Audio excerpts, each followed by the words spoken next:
Umarangkada ngayong Huwebes ang tigil pasada ng ilang transport groups bilang protesta sa sunod-sunod na mega oil price hike. May libreng sakay ang gobyerno sa ilang lugar para sa mga apektadong pasahero. May ulat on the spot si Joseph Morong. Joseph!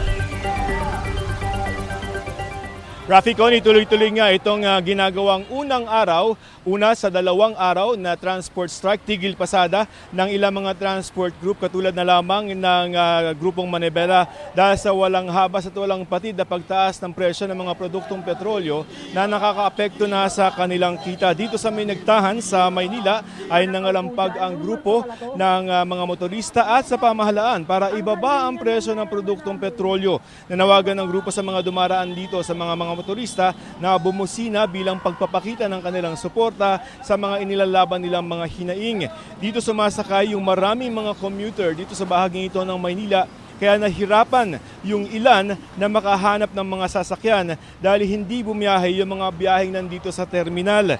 Pero nag-deploy ng ilang truck ang lokal na pamahalaan ng Maynila para sa libreng sakay at may ilan na kinuha ito. Sumabay kami sa isang libreng sakay na truck at napansin natin na bagaman may mga stranded na mga pasahero ay hindi naman sila ganoon kadami. Ang mga sumakay na mga pasahero kinailangan maghintay na mapuno muna yung libreng sakay pero hindi naman nila ito inaalintana. Nawagan ang grupong Manibela sa gobyerno, partikular kay Pangulong Bongbong Marcos na agad na suspindihin yung excise tax matapos ng pirmahan kahapon ang batas para sa emergency powers na yan.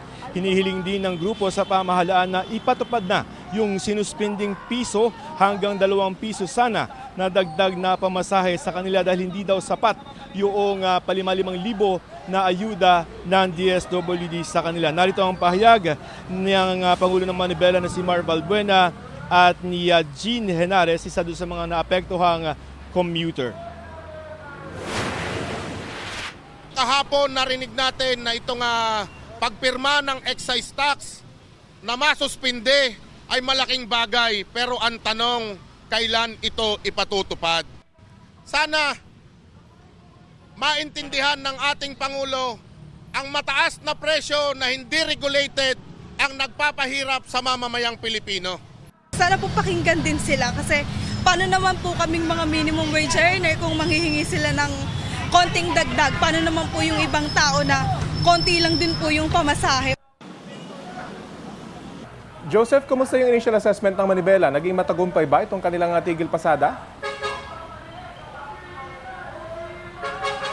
Sa assessment nila ay naging matagumpay naman sila sa pagsasagawa noong kanilang mga kilos protesta ngayong umaga, at kahit naman dun sa reception ng ilang mga motorista ay kapag dumadaan sila dito, kahit yung mga ordinaryong mga nakasakay sa mga kotse, sa mga lalo na dun sa mga motor ay bumubusina sila, pagpapakita na kahit sila ay nararamdaman yung ipinapanawagan nitong Manibela na kahit naman lahat naman tayo ay umaaray na doon sa patuloy pa rin na pagtaas ng presyo ng produktong petrolyo. 21 at strike centers yan at marami nga dyan sa Metro Manila, Rafi, tulad ng nasabi ko kanina.